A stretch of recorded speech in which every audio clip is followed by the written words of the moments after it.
नमस्कार दर्शकों, हम फिर हाजिर हैं स्वामी शैलेंद्र सरस्वती जी के साथ हमारे नए एपिसोड में टी विद ओशो। और स्वागत करता हूं स्वामी जी आपका। नमस्कार मस्तो बाबा। और हम चर्चा कर रहे थे हम चौथे स्तंभ की, तुरिया की। स्वामी जी, मैं चाहूंगा इसी विषय में हम और आगे बात करें, चर्चा करें। अवश्य। आपके अनुसार जो परमात्मा को पाना इतना सरल है, जो ओशो चौथे स्तंभ में तुरिया की बात कर रहे हैं, तो तीनों का पहले समन्वय करते हुए स्टेप बाय स्टेप हम तीनों को एक साथ अपने जीवन में लाकर परमात्मा को आसानी से पा सकते हैं। बिल्कुल। और इसमें किसी एक पक्ष को छोड़ने की भी जरूरत नहीं, और किसी खाली एक पक्ष को लेकर भी चलना हमारे लिए सरल नहीं होगा। नहीं, अपने को दो पैर दिए हैं प्रकृति ने, अपन दोनों पैरों से चलते हैं, है ना। पंछियों को दो पंख दिए हैं, दोनों पंखों से उड़ते हैं। वो जिद तो नहीं करते कि हम तो लेफ्टिस्ट हैं, वामपंथी, हम तो केवल बायां पंख फड़फड़ाएंगे। फड़फड़ाते रहो, फिर आकाश में उड़ान नहीं हो पाएगी। ठीक ऐसे ही जीवन का जो पक्षी है मध्य में, इसके दोनों तरफ प्रेम और होश के दो पंख हैं। इन दोनों से वह उड़ेगा तो परम जीवन तक पहुंच जाएगा। अगर हम परमात्मा शब्द को भी हटाना चाहें, परम जीवन, द सुप्रीम लाइफ, सूक्ष्म जीवन, पूर्ण जीवन, कुछ ऐसा शब्द इस्तेमाल कर सकते हैं। एक हमारा लौकिक जीवन है बाहर का, एक और पारलौकिक जीवन। कुछ एक नया शब्द गढ़ सकते हैं ताकि पुरानी किसी परंपरा से उसका कुछ लेना देना ना हो। मुझे आपकी बात सुनकर याद आया कि ओशो ने एक इंग्लिश के प्रवचन में इसका जिक्र किया कि गॉड शब्द आज के टाइम में बहुत गलत उसके अर्थ निकाल लिए गए, उससे बहुत लड़ाई झगड़े, एक धार्मिक लोगों ने उसका मिसयूज भी किया। तो इसको बदलकर भगवत्ता या धार्मिकता, उस विषय में आप थोड़ा सा हमारे दर्शकों के लिए और प्रकाश डाल दीजिए। जो हम कहते हैं ईश्वर या गॉड, तो हमारे मन में एक छवि उभरती है, कोई महामानव जैसा स्वर्ग में 7वें सिंहासन पर, सोने के सिंहासन पर बैठा हुआ, स्वर्ग में दुनिया को बनाने वाला, दुनिया को चलाने वाला। उस ख्याल से हमारे भीतर फिर प्रार्थना पैदा होती है कि प्रभु ऐसा कर दे, वैसा कर दे, ये मत कर, वो मत कर, मुझे ये दे दे। एक काल्पनिक जगत शुरू होता है जिसका कि वास्तविक अध्यात्म से कोई लेना देना नहीं है। ओशो कहते हैं गॉड की जगह हम दूसरा शब्द उपयोग कर लें, गॉडलीनेस। भगवान की जगह भगवत्ता, देवता की जगह दिव्यता, डिविनिटी। अब डिविनिटी एक क्वालिटी ऑफ एग्जिस्टेंस है। ये कोई व्यक्ति तो नहीं जिससे हम प्रार्थना कर सकें कि हमारा फेवर कर दो। दिव्यता से हम मांग नहीं सकते कुछ। तो यहां पे उस प्रकार की पूजा प्रार्थना खड़ी नहीं होगी। गॉडलीनेस हम कहेंगे the whole existence is divine. उसमें अपना होना भी शामिल है और समस्त जीवन उसमें मौजूद है। तो कुल मिला के हम जीवन के प्रति और रिवरेंस से, रिस्पेक्ट से भर रहे हैं। यहां पर पुरानी आस्तिकता, पुरानी नास्तिकता का झगड़ा भी खड़ा नहीं हो सकता। एक क्वालिटी ऑफ आवर बीइंग जो हमारे भीतर भी मौजूद है और संपूर्ण अस्तित्व में भी मौजूद है। तो ओशो ने ये नए शब्द दिए, गॉडलीनेस, डिविनिटी, भगवत्ता। ईश्वर की जगह जगत का ऐश्वर्य, ऐश्वर्य से ही ईश्वर शब्द बना है। संपूर्ण जगत का महा ऐश्वर्य, यह महासौंदर्य। उपनिषद के ऋषि जिसको कहते हैं सत्यम शिवम सुंदरम, सच्चित आनंद, ये शब्द ज्यादा प्रॉपर हैं। They are more close to truth than God.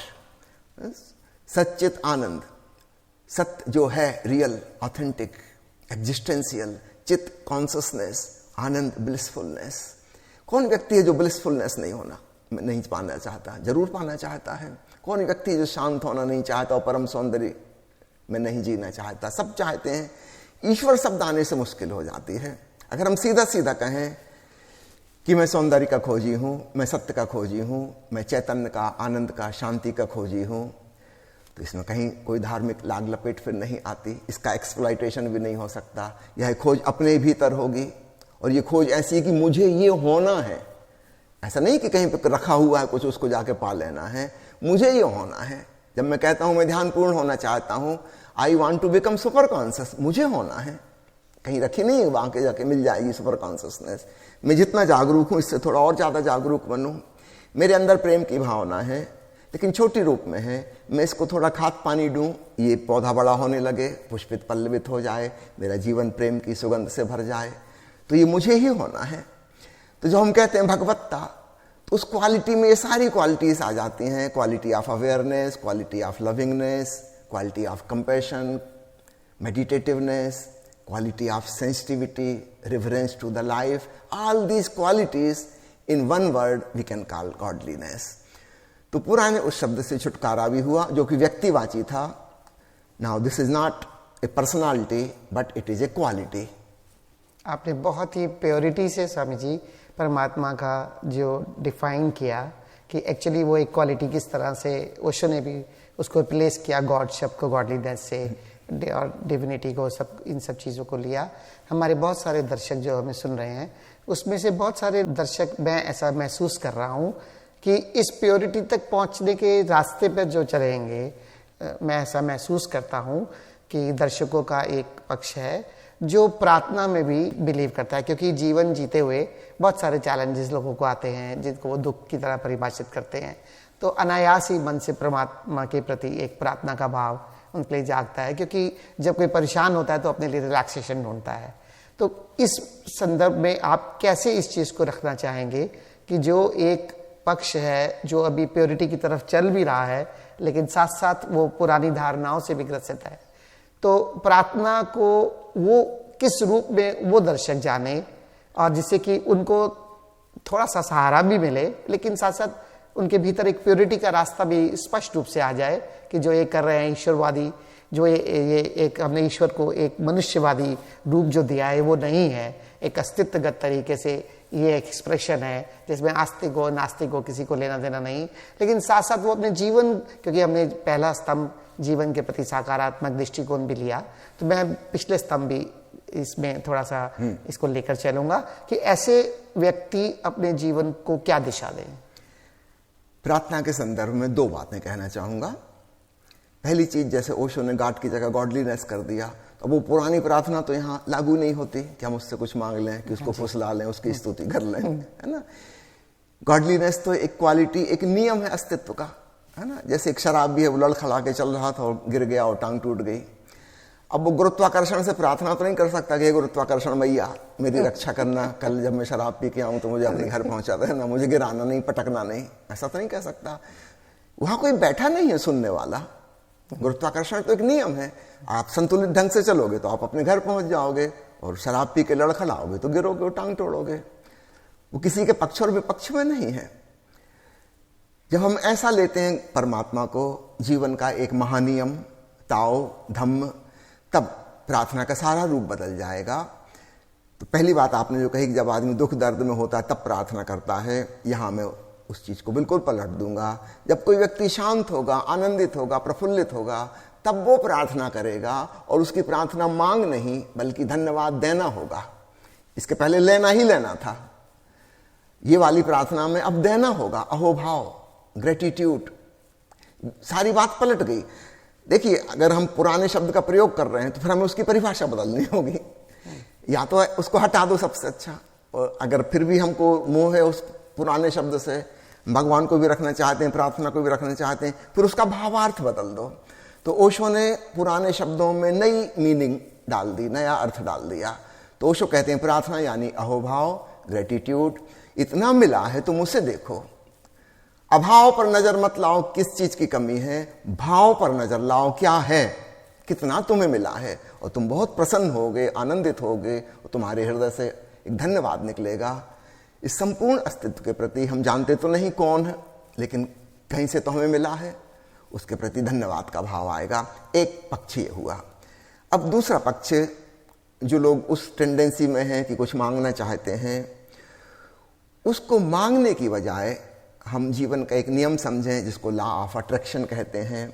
जब हम कोई संकल्पना करते हैं, एक विजुअलाइजेशन उसका करते हैं कि मैं ये चाहता हूँ ऐसा हो जाए, मैं इसमें अपना पूरा कर्म करूँगा, अपनी पूरी ऊर्जा लगाऊंगा, और मैं अस्तित्व से सहयोग की अपील कर रहा हूँ कि मैं छोटा हूँ, है ना, तुम भी मेरी मदद करना, शायद मैं अकेला ना कर पाऊँ.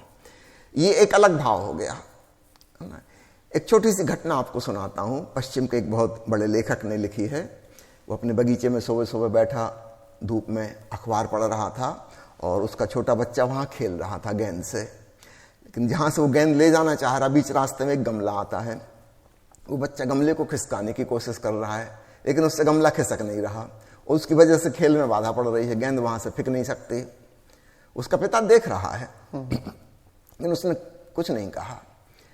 आखिर में वो बच्चा बैठ कर रोने लगा, मुझसे गमला नहीं खिसकता। उसके पिता ने कहा कि तुमने पूरी ताकत नहीं लगाई, तुम अपनी पूरी ताकत लगाओ। उसने पूरी ताकत से धकाया, लेकिन गमला बड़ा था, उस बच्चे की वश के बाहर था। पिता ने कहा तुम अभी धक्का मार रहे, दूसरी ट्राई करो, दूसरी तरफ जाके वहां से खींचो। Pulling is easier than pushing.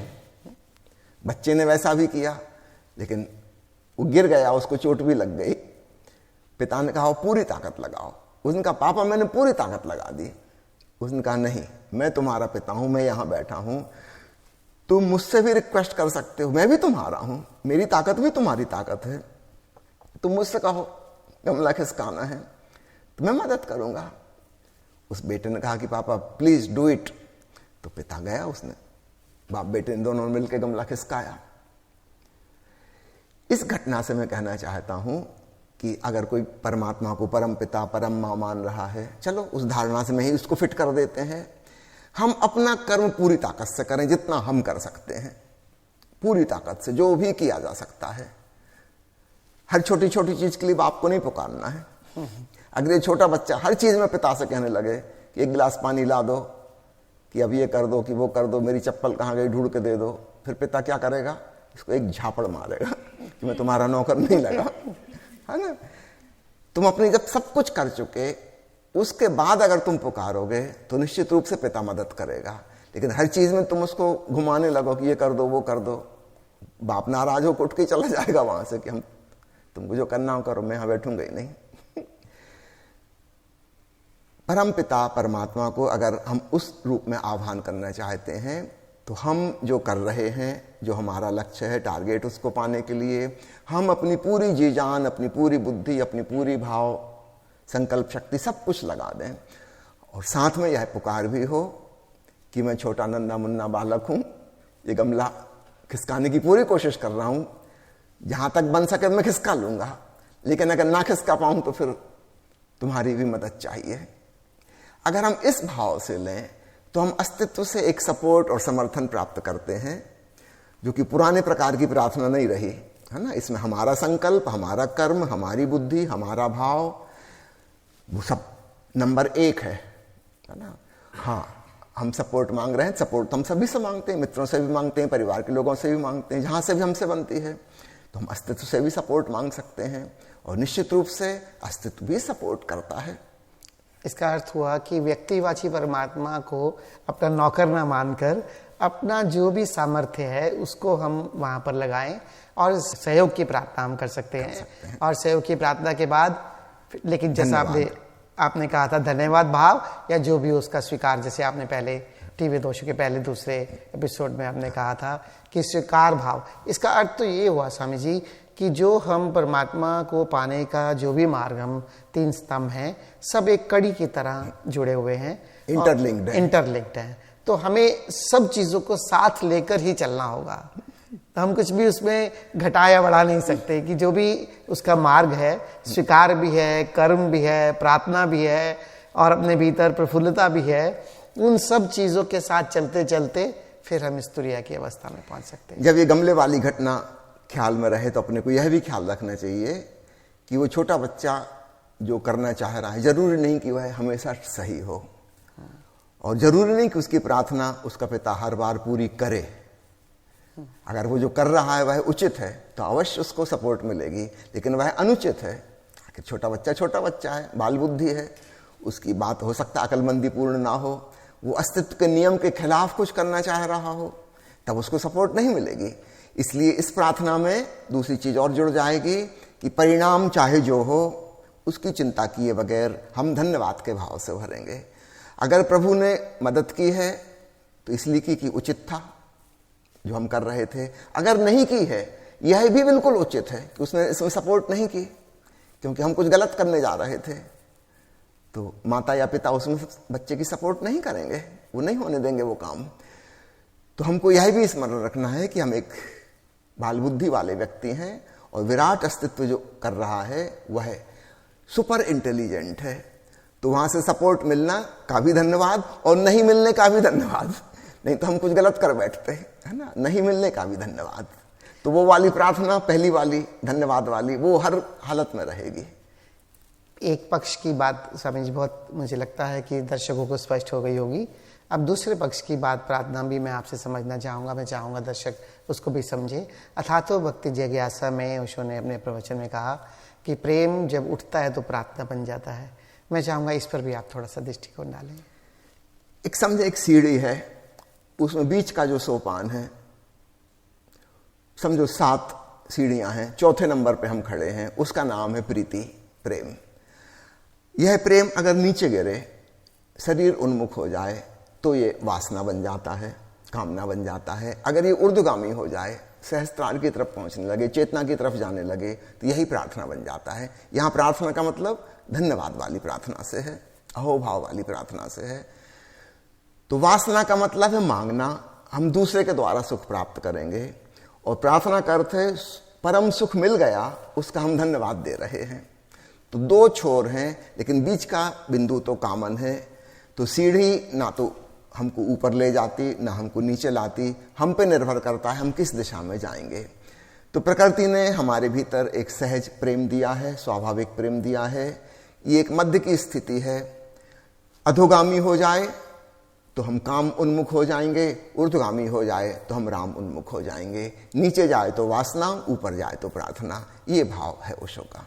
इसलिए मैं थोड़ा सा स्पष्ट भी करना चाहता था स्वामी जी, क्योंकि परमात्मा को पाने के रास्ते में प्रार्थना का हमारे जीवन में बहुत बड़ा एक उसका एक पार्ट माना गया है।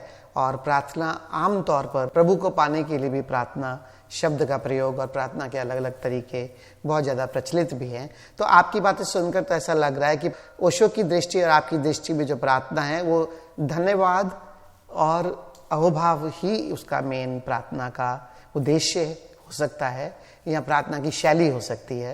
ये सही शब्द अगर मैं प्रयोग करना चाहूँ तो परमात्मा जो तुरिया, जो ओंकार, जो हम इस ताव, इस धम को जानना चाह रहे हैं, उसमें अब अगर हम ले तो ये प्रार्थना की सही क्या भूमिका होगी? प्रार्थना, जैसा कि मैंने कहा, प्रेम का ही ऊर्ध्वगामी रूप है। तो साधारण प्रेम हम व्यक्तियों से कर रहे थे, वस्तुओं से कर रहे थे, वो अधोगामी हो रहा था, वस्तु उन्मुख हो रहा था। तो एक तरफ स्थूल जगत है वस्तुओं का, व्यक्तियों का, धन संपत्ति का, सामानों का। दूसरी तरफ सूक्ष्म लोक है, पारलौकिक, ओंकार का, दिव्य प्रकाश का। अब हम उस तरफ प्रेम लगा रहे हैं। तो जिसको हम प्रार्थना कह रहे हैं वो परमात्मा के प्रति प्रीति है, वो पराभक्ति है। तो वो कोई वस्तु नहीं है, it is not an object, it is your own subjectivity. तो प्रेम चेतना की तरफ चला है। तो वही लगाव वाली बात, बाहर लगाव हो जा रहा था तो हम उनके साथ जुड़ जा रहे थे, भीतर लगाव हो गया, ओंकार से हो गया तो हम भक्ति में जुड़ गए, भगवान के संग एक हो गए। तो जो तुरिया का जो आपने जो एक मार्ग बताया परमात्मा पाने का, जो अंत में लवलीन हो जाना है ओंकार से, इस ताव से, इस दम से, तो क्या इसमें प्रेम तत्व तो बहुत आवश्यक है? इस हिसाब से बहुत आवश्यक है, उसके बिना बात नहीं बनेगी। ध्यानी जिस मार्ग से चलते हैं, अकेला ध्यान है ना, वो साक्षी भाव और दृष्टा भाव से चलते हैं। उसमें एक दूरी बनी रहती है, हम दूर से किसी चीज को देख रहे हैं, हम उसके दृष्टा हैं। The observer and the observed, these are two, there is duality, एक नहीं हो सकते। प्रेम में एक आत्मीयता घटित होती है, दूसरा नहीं रह जाता, मैं नहीं रह जाता। कोई एक बिंदु है जहां मिल जाते हैं, लगता है कि द्वैत खत्म हो गया। तो व्यक्ति के साथ वैसा द्वैत मिटना तो कुछ क्षणों के लिए हो पाता है, लेकिन परमात्मा के संग वो सदा सदा के लिए हो सकता है, क्योंकि वहां दूसरी तरफ कोई व्यक्ति नहीं है। हमारी तरफ से ही बाधा थी, अगर हम छोड़ने को राजी हो गए तो बात बन जाएगी। आपके सवाल के संदर्भ में मैं वर्णन करना चाहूंगा बुद्ध और महावीर का, जिन्होंने कि ईश्वर की धारणा को बिल्कुल हटा दिया, कहीं कोई स्थान नहीं है ईश्वर का। वहां पर प्रार्थना ने, इस प्रेम के परम भाव ने एक नया रूप लिया। वो शिष्य कह रहे हैं, बुद्धम शरणम गच्छामि, धम्मम शरणम गच्छामि, संघम शरणम गच्छामि। अब है तो वही प्रेम भाव जो किसी व्यक्ति के प्रति समर्पण बनता, श्रद्धा बनता, शरण भाव बनता। अब वो बुद्ध के प्रति बन गया, फिर बुद्ध के संघ के प्रति बन गया। वहां लगाव बन गया। और फिर धम्म, धम्म का मतलब ओंकार, याद रखिएगा, बार बार ओशो ने स्पष्ट किया है। धम्म यानी वह महानियम, तुरिया, और उसके प्रति लगाओ, उसके प्रति शरण का भाव। तो बुद्ध ने तो नहीं कहा कि ईश्वर है, लेकिन कालांतर से बुद्धम शरणम गच्छामि, संघम शरणम गच्छामि, धम्मम शरणम गच्छामि आ सकता। इसका मतलब बिना शरण भाव के, समर्पण भाव के, प्रेम भाव के बात नहीं बनेगी। भगवान महावीर तो कहते हैं अशरण भाव में जियो, उनकी मुख्य शिक्षाओं में से एक है अशरण भाव। कोई शरण नहीं, किसी का अनुगमन नहीं करना है, तुम अपने दीपक स्वयं होना है। बुद्ध का भी वचन है अपदीपो भव। महावीर का तो महत्वपूर्ण मुद्दा है उनकी शिक्षाओं में अशरण, किसी की शरण नहीं जाना है, आत्मशरण में जाना है। उनकी तरफ से ऐसा कहा जाना बिल्कुल ठीक है, और शिष्यों की तरफ से दूसरी बात कही जाना भी बिल्कुल ठीक है, अरिहंत शरणम पवज्झामि। आचार्यों की शरण में हम जाते हैं, उपाध्यायों की शरण में जाते हैं, सर्व साधुओं की शरण में जाते हैं। नमो अरिहंताणम नमो नमो, नमो लोय सभ्य साहुणम, सबकी शरण में जाते हैं। महावीर जो कह रहे हैं बिल्कुल ठीक कह रहे हैं, और शिष्य जो कर रहे हैं वह भी बिल्कुल ठीक है, क्योंकि इनकी तरफ से अगर वह शरण भाव नहीं आएगा तो इनका फिर अहंकार कैसे घुलेगा? घुल ही नहीं सकता। तो महावीर को ये कहने की क्या आवश्यकता पड़ी कि अशरण भाव में जाओ बाबा? उनका तात्पर्य तुम्हें किसी के पीछे नहीं जाना है, किसी की नकल नहीं करना है, किसी का अनुकरण और अनुसरण नहीं करना है, किसी सिद्धांत और शास्त्र के अनुसार नहीं जीना है। तुम्हें अपने विवेक से, अपने होश से जीना है, अपनी बुद्धि से जीना है। तो अशरण का मतलब वहां पर अपने विवेक से जीने का अर्थ अपने विवेक से। स्वामी जी, ऐसा बहुत ज्यादा भी कहा जाता है कि महावीर आत्मा के तो पक्ष में रहे, परमात्मा के विरोध में रहे। क्या ये सत्य है? देखिए, दूसरे लोग ऐसा समझते हैं, लेकिन अगर उनकी शब्दावली जैन टर्मिनोलॉजी में जाओगे तो आप समझ जाओगे पूरी बात क्या है। महावीर कहते हैं आत्मा के 3 रूप हैं, ये उनके शब्दावली है। इसको हिंदू वाले परमात्मा से या ईश्वर और ईसाई के गॉड से मत मिलाना। वे कह रहे हैं आत्मा सत्य है, परम सत्य है, उसके 3 रूप हैं। एक है बहिरात्मा, बाहर की ओर जा रही एक्सट्रोवर्ट कॉन्शियसनेस। दूसरी है अंतरात्मा, जो अंतर यात्रा पर चली गई, ध्यान में उत्सुक हो गई, अपनी ही तरफ आने लगी प्रतिक्रमण करके, अंतरात्मा। और तीसरी है परमात्मा, आत्मा की परम अवस्था, अंतर पहुंच के अब वो बिल्कुल केंद्र में पहुंच गई। अब वहां कहीं आना जाना नहीं है, ना तो बाहर जा रही ना भीतर जा रही, केंद्र में स्थित हो गई। वह परम आसन मिल गया, पूर्ण स्थिर हो गई, तो उसका नाम परमात्मा है। अब ये महावीर के शब्दावली है, उनकी शब्दावली हिंदू शब्दावली से बहुत भिन्न है। तो कंफ्यूजन वहां खड़ा हो जाता है जब कोई कहने लगे कि वो परमात्मा को नहीं मानते। भाई, उनकी परिभाषा अलग है, इस शब्द का उन्होंने अलग ढंग से उपयोग किया है। भगवान बुद्ध कहते हैं अनात्मा। अब वो उपयोग कर रहे थे पाली भाषा, वो नेपाल में पैदा हुए थे, वहां की नेपाली भाषा लोकल जो थी, स्थानीय भाषा, अब हम उसको पाली भाषा कहते हैं। वहां पर आत्मा का मतलब था अहंकार, ईगो, और अनात्मा का मतलब है non ego, surrender of the ego. अगर हम मध्य भारत में आत्मा शब्द जैसा उपयोग किया जा रहा है, नेपाल वाली पाली भाषा की 2500 साल पुरानी भाषा की आत्मा का हम वैसा अर्थ करेंगे तो अनर्थ हो जाएगा। वहां वो मीनिंग ही नहीं है, वहां मतलब है अहंकार। तो अनात्मा का मतलब है निरअहंकारी हो जाओ। तो हर संत ने अपने अपने जहां भी उनका जन्म हुआ या जहां का भी एटमॉस्फेयर उनको मिला, उस भाषा का प्रयोग करते हुए उन्होंने अपना डिफाइन किया। एक बात बहुत दूर के लोग सुनते हैं, उनकी भाषा में उस शब्द का कुछ और मीनिंग है, फिर बड़ी मुश्किल खड़ी हो जाती है। सबको मिलाएंगे तो खिचड़ी बनेगी। एक बात स्वामी जी, जैसे आप महावीर का अभी उल्लेख कर रहे हैं, महावीर में 14 गुण स्थान की चर्चा है, जो उनके धर्म के एक मार्ग है। वहां पर ये धम्म पर, ताओ पर महावीर ने 8वें गुण स्थान में, मैंने सुना है, इसी का उल्लेख किया है। मैं चाहूंगा आप हमारे जैन दर्शकों को इसके बारे में थोड़ा सा बताएं। अध्यात्म की पूरी यात्रा को महावीर ने बड़े सुंदर ढंग से विभाजित किया है। 14 गुण स्थान कहते हैं, ऐसा समझ लो स्टेशन, जहां पे हम थोड़ी देर के लिए रुकते हैं।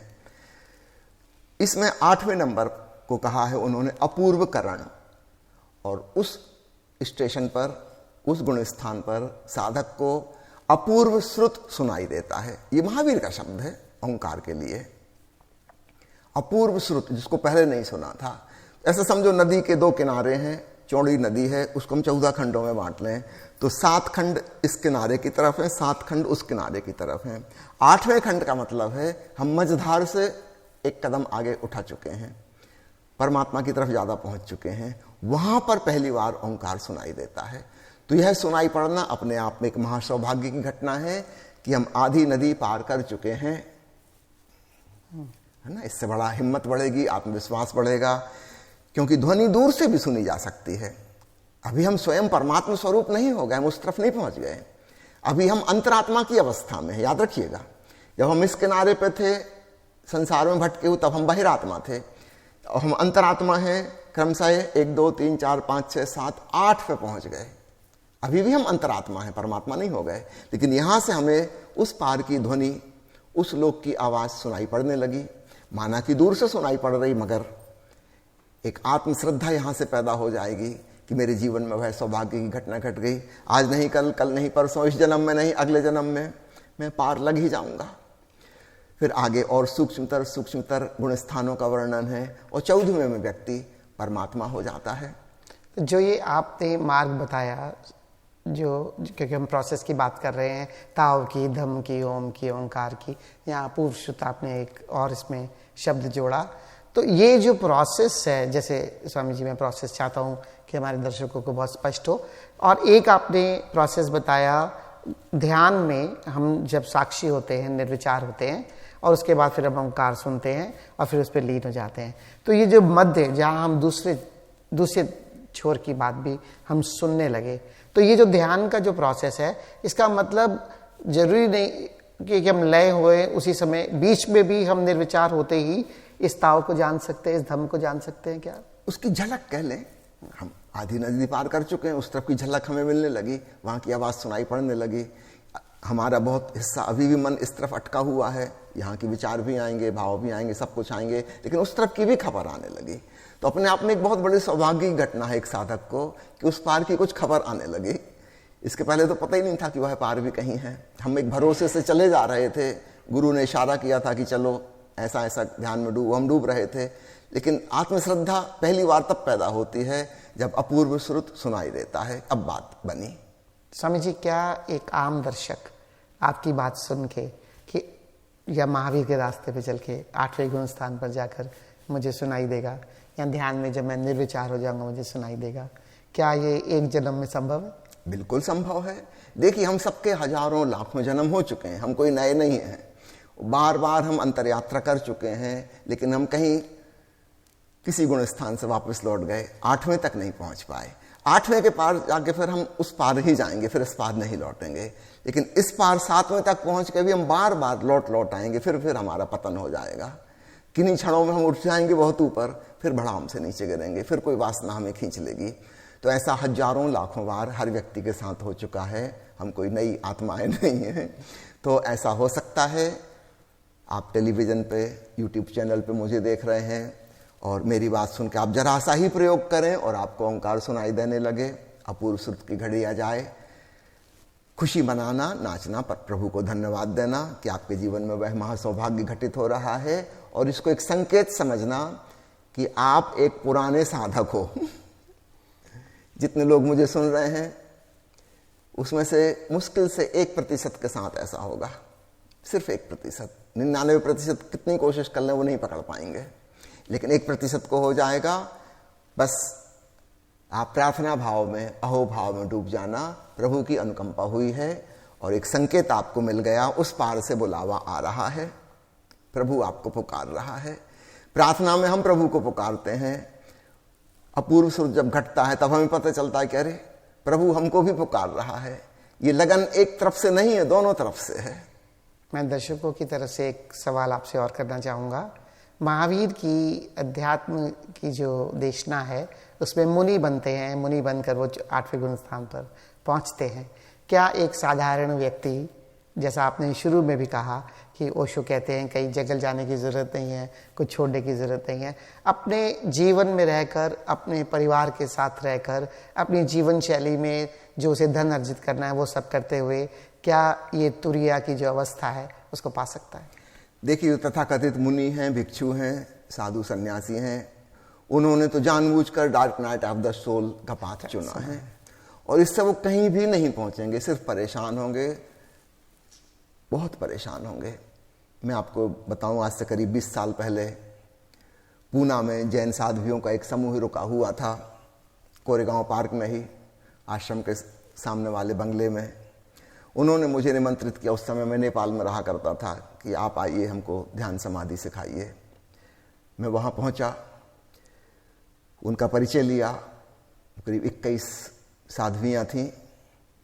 उनकी जो सबसे सीनियर साध्वी थी वो बहुत महापंडित थीं। वहाँ पूना आने के पहले नागपुर में उनका चौमासा था, बरसात में वो 4 महीने एक जगह रुकती हैं। उस चौमासे में 40 लाख सिर्फ टेंट का खर्चा हुआ था। कितने लोग उनको सुनने आते थे। करीब 1700 लोगों ने जैन धर्म अपनाया, अपना पुराना धर्म छोड़कर जैन धर्म में रूपांतरित हुए। और वहाँ जो प्रवचन हुए थे उनके, उसकी किताब छपी थी इतनी मोटी, जिसकी भूमिका उस समय के राष्ट्रपति ने लिखी थी। इतनी प्रसिद्धि उन साध्वी की। मैंने उनसे कहा, पहले आप ये बता दीजिए, आप तो इतने 50 साल से ज़्यादा से आप साधना कर रही हैं, छोटी उम्र में ही वो साध्वी हो गई थी, आपने क्या क्या जान लिया है, ताकि मैं उसके आगे की बात बताऊं। छोटा सा समय है, 9 दिन के लिए मैं आया हूं, तो हम व्यर्थ की बातों में ना उलझें। जहां तक आप पहुंच चुकी हैं उसके आगे की कुछ बात हो तो सार्थक होगा मेरा आना। उनकी आंखों में आंसू आ गए। वो कहने लगी कि स्वामी जी मत पूछिए हमने क्या साधना की है, कुछ नहीं की। आप ABCD से शुरू करिए, जहां आप एक सामान्य आम आदमी को सिखाते हैं। मैं चकित हुआ। मैंने उनसे पूछा, ऐसे कैसे? कहने लगे, आपको क्या बताएं। फिर उन्होंने पूरा किस्सा खोला। साधु का जीवन, साध्वी का जीवन कितना कठिन है। उसमें मौका ही नहीं है साधना करने का। किसी ने, उनके गुरुओं ने बताया ही नहीं कि ध्यान होता क्या है। ABCD नहीं पता। पता नहीं क्या क्या क्रियाकांड चलते रहते हैं उसमें। इतनी व्यस्त, इतना व्यस्त तो साधारण संसार ही नहीं होता, उससे भी ज्यादा व्यस्त। इतने सारे नियम कानून हैं जिनका पालन करना है। मैं तो सुन के हैरान हुआ कि आपने दीक्षा ली थी, साध्वी बनी थी इसलिए कि कुछ साधना होगी। उनका कोई साधना वादना हो ही नहीं सकती। तो कुछ बहुत सी सरल सी तरकीब आप कुछ बताओगे तो कुछ हो पाएगा, अन्यथा हमारा जीवन, हम ऐसे फंस गए, उलझ गए हैं, इससे कुछ भी हासिल नहीं हो रहा। Dark night of the soul से गुजर रहे हैं। सोचो 50-60 साल से साधना करते हो गए। 15 साल में उन्होंने संन्यास लिया था, 75 साल उम्र हो रही है, मृत्यु निकट आ रही है, घबराहट, बेचैनी और संताप, और कहीं यह भी लगता है कि हमने गलती तो नहीं कर दी साध्वी बन के।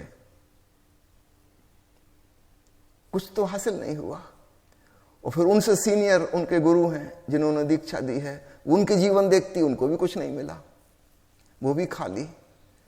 हाँ, पंडित बहुत बड़े हैं, खूब पांडित्य है, शास्त्रीय ज्ञान खूब है, घंटों धारावाहिक प्रवचन हो सकता है, बड़ी मधुर साहित्यिक भाषा है कि किताब पढ़कर कोई भी प्रभावित हो जाए कि क्या गजब की किताब लिखी है दर्शन शास्त्र के।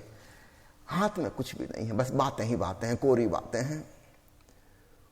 उनकी बात सुन के मुझे सदमा लगा पहली बार, हद हो गई।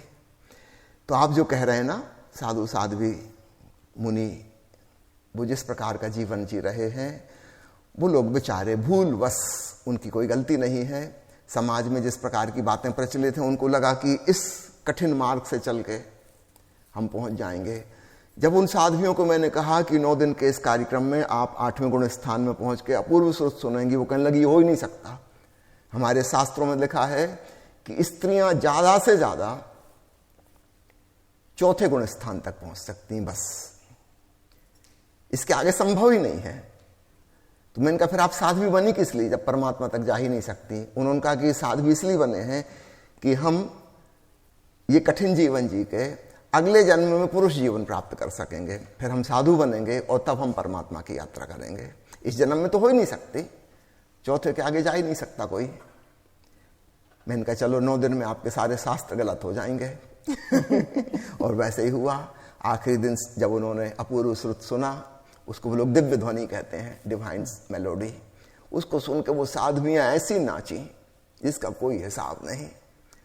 जैसे मीरा नाची होगी, पायो जी मैंने राम रतन धन पायो, वस्तु अमोलक दी मेरे सदगुरु कृपा कर अपनायो। कहने लगी हद हो गई, हमारे सब शास्त्रों में लिखा वो गलत है, ये तो हमने जान लिया। It is so simple.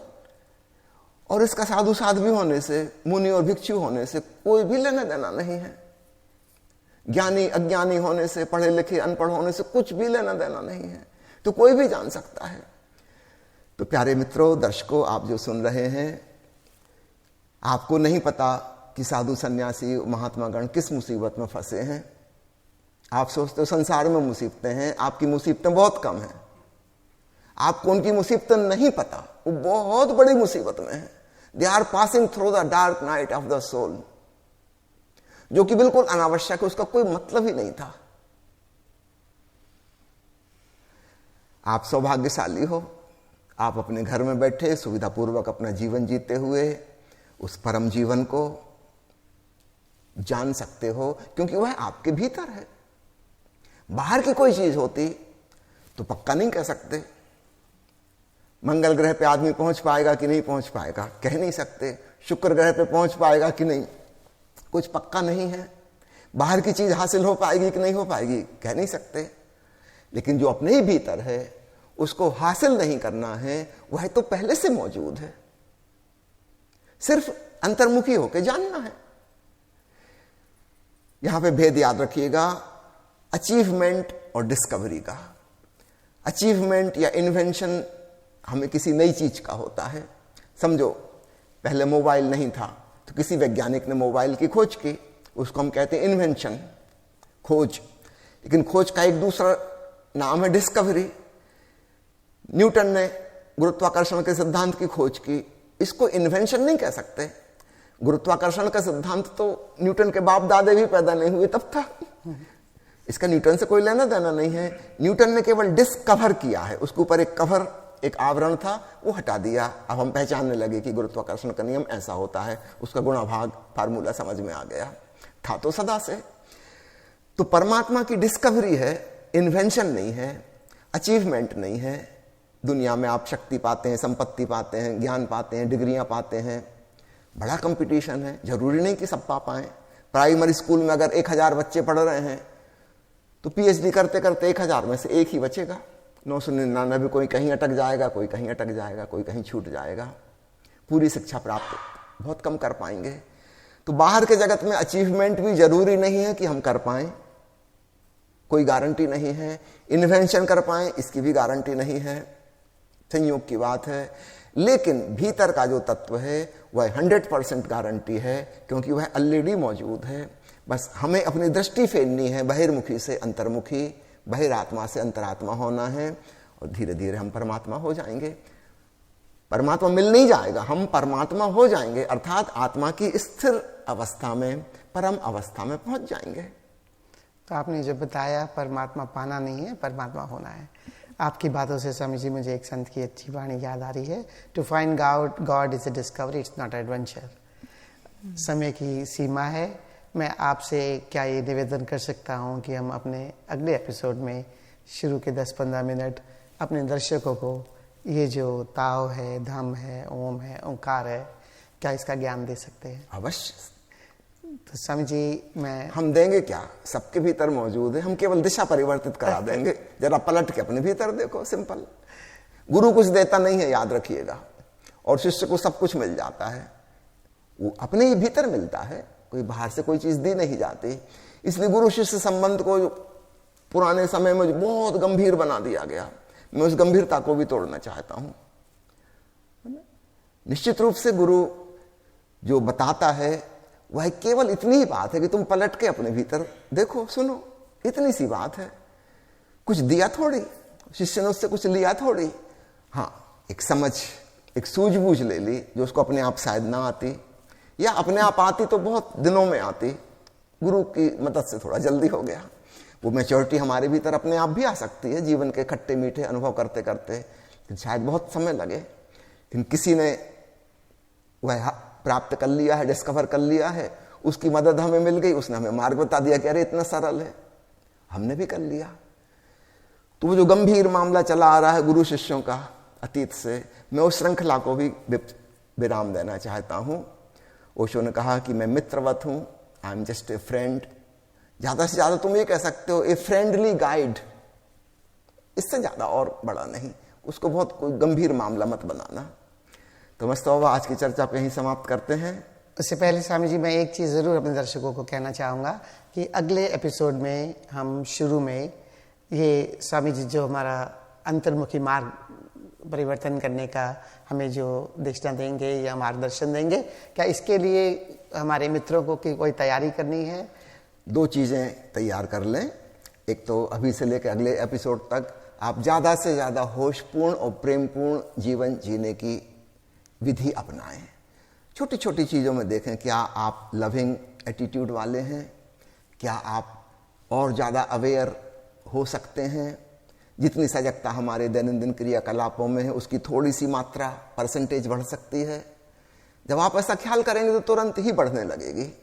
भोजन कर रहे हैं, थोड़ा और प्रेम भाव से, आनंद भाव से, होशपूर्वक स्वाद लेते हुए चल रहे हैं, जरा मजा लेते हुए चलने का, एक एक कदम के प्रति होश।